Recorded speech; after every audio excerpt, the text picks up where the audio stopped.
Compassionate leave. This is often referred to or known as bereavement leave and is a special leave given to an employee, usually on the death of a spouse, child or a member of their immediate family. It is surprising that so many employers and employees think there is a legal entitlement to it. I think you'll be surprised to know that there isn't any specific rule for compassionate leave. This type of leave and whether the employer pays is entirely at their own discretion. So in this segment, let's take a look at the rights employees have and how an employer can manage time off when an employee experiences bereavement within their family. First things first, which family member would you give an employee time off for? The general rule that is usually applied here is the one up and one down rule. For example, mother, father, spouse, child. But with so many different family setups that we see nowadays, as an employer, you may want to apply your own discretion. You may, for example, have an employee working for you who's been raised by a family friend.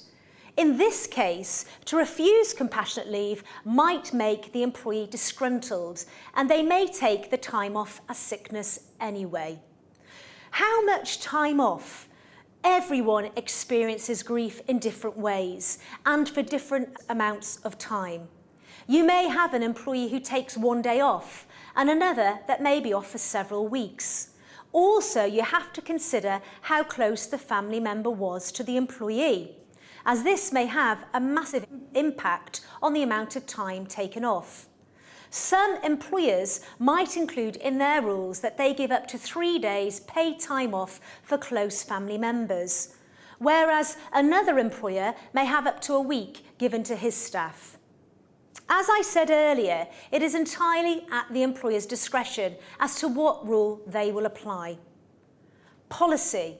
Because this leave is open to interpretation and it is such a sensitive subject, it would be advisable and best practice to have a compassionate leave or bereavement policy in place within your employee handbook. I would suggest that it includes the following: who would be covered, what constitutes entitlement, and if it is to be paid, how long for.